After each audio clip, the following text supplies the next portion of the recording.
Alhamdulillah, in the name of Allah subhanahu wa ta'ala, the most gracious, the most merciful. Peace and blessings be upon our beloved Prophet Muhammad sallallahu alaihi wasallam. My dear brothers and sisters, be very careful, brothers and sisters, from transgressing in your dua. I will count 11 ways that you transgress against your dua. Allah says in the Quran, in the verse that I recited before, Surah number 7 verse 55, call upon your Lord with humility and in secret.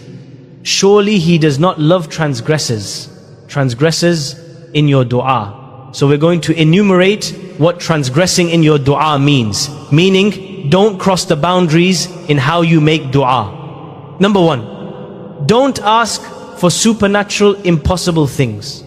I mentioned before, let me fly, return someone from the dead for me, make me a woman if you're a man, and so on. These are dua transgressions. Allah will not respond to you. Number 2, asking for something against Allah's set laws and boundaries. For example, you make a dua for forgiveness or paradise for the disbelievers who have passed away. Allah has forbidden us from making dua for paradise and forgiveness for disbelievers. This is between them and Allah subhanahu alayhi salam. I know it's harsh on some people who may have family members who died, disbelievers. But brothers and sisters, we say their matter is to Allah. Always remember Prophet Ibrahim and all the other prophets and messengers who had parents and family members who died, disbelievers. But once they've died, we are not allowed to make dua for them, for Allah to just put them into paradise and forgive all their sins. That's between them and Allah. Number 3, a transgression in your dua means to ask Allah for things Allah has designated to others. You're not allowed to have them. For example, to say, oh Allah, make me a prophet, make me a messenger. Or to say, oh Allah, make me the intercessor on the day of judgment instead of Prophet Muhammad sallallahu alaihi wasallam. Or you look at a person who's got something and you say, oh Allah, take away that something from that person and give it to me. These are all transgressions of dua. Number 4, to ask for haram things. Oh Allah, make me blessed with adultery. It's not going to work. Oh Allah, grant us a righteous child from my girlfriend. This is haram. Oh Allah, grant me a profit from haram sales. I sell something haram and I say, oh Allah, bless my money. And then I get all these profits. I say, Allah has responded to my dua. This is going to be a punishment for you. Number 5, raising your voice too much in dua. Some people think if they raise their voice, Allah's going to hear them better. No, no, no. Allah says in the Quran, call upon your Lord with humility and a low voice. Unless you're giving a sermon, or you're teaching someone something, or I'm sitting and making dua so you can hear me, then I say, but I don't raise my voice and yell.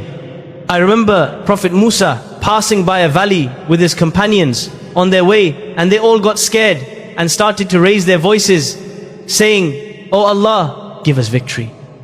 Prophet Muhammad ﷺ turned to them and said, Innakum la tunaduna ba'idan wala asamma. You are not calling upon someone who's far away from you or who is deaf. Innama tunaduna sami'an qariba. You are calling upon someone who's very close, and He will respond. So call upon Allah with tranquility, peace, and a low voice. Number 6, transgressing dua is when you wail in your crying. Some people cry out of humility, compassion, mercy, and sadness, while others cry as if they're complaining, rebellious, or hating what's happened. They cry very loud in a very annoying way. This is transgressing your dua. Number 7, when you make a dua, making conditions on Allah is another form of transgression. For example, I say, oh Allah, if you don't give me this, I will no longer pray to you. Some people do that. Oh Allah, if you do this, I will do that. And if you don't, I will not do that. This is making conditions on Allah, and it is transgressing the dua. And before we move to the next reminder, I ask you kindly, if this touched your heart even a little, take a moment to like this video, subscribe to this channel, and write a comment below. Tell me where in the world you are listening from. My dear brothers and sisters. Number 8, asking in too much detail is also a form of transgression. For instance, saying, let me enter through the white door of the right place of paradise, with a white palace on the right side of paradise, with hinges made out of fairy dust, is excessive. You don't make dua with all this detail. Number 9, changing the dua into a lecture applies to people who make dua in public. Some of them, when they make a dua or pray, turn the dua into a lecture.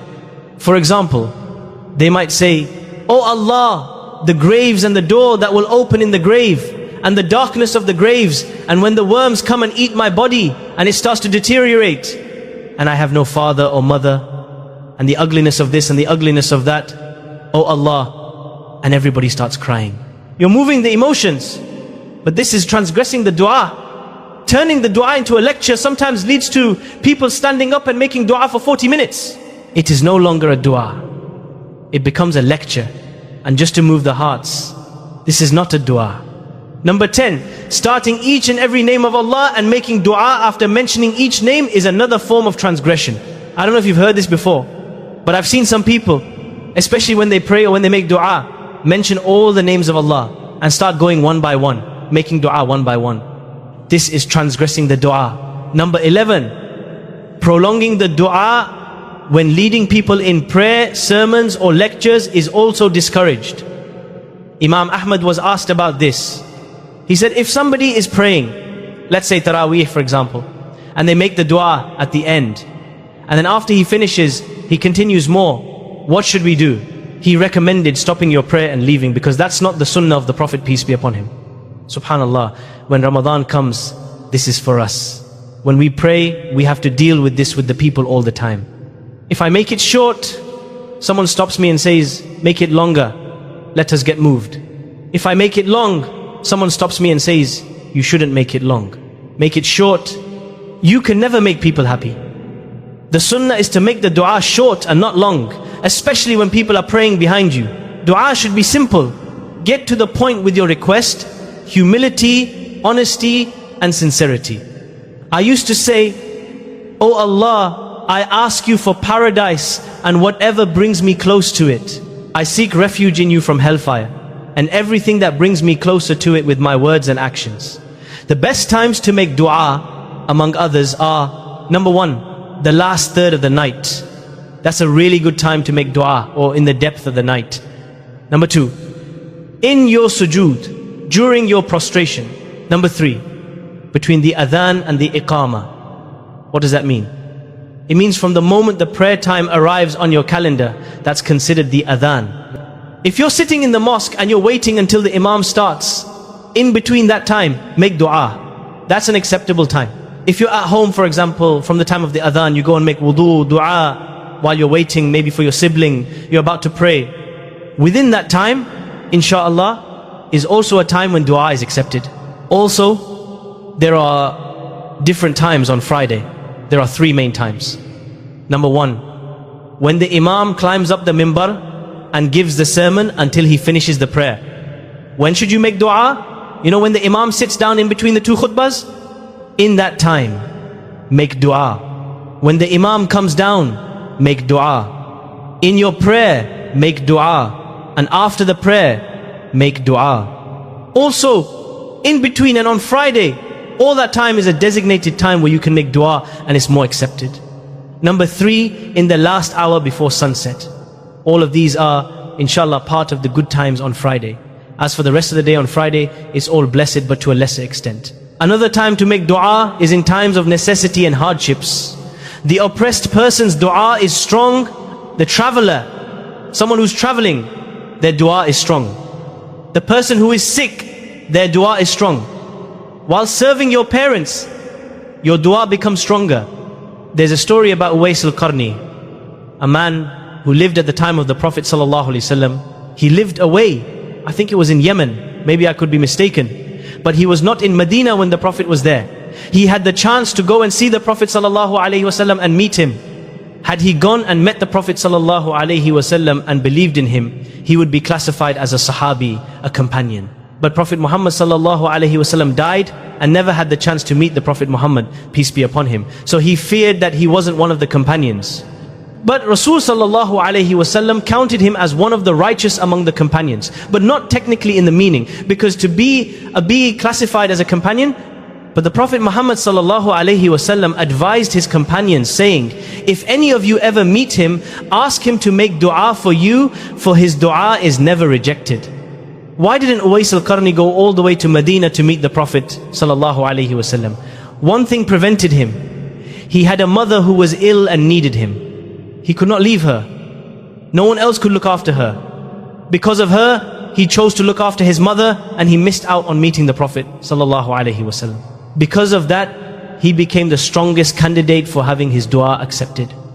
At the time of Hazrat Umar, the second Khalifa, he went and saw him in Hajj around the Kaaba. He saw him and recognized him. People saying, this is Uwais al-Qarni. People were gathering around him. So he came up to him and he saw him and said, you Uwais al-Qarni? He said, yes. And Hazrat Umar said, make dua for me, for I heard the Messenger sallallahu alaihi wasallam say, if you meet him, ask him to make dua for you, for his dua will not be rejected. Do you see, my dear brothers and sisters, this is the amazing story of serving your parents.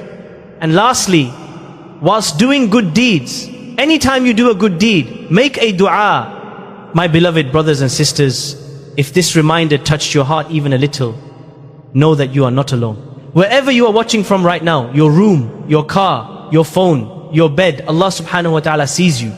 Write in the comments where you are watching from, your country, or even just your heart.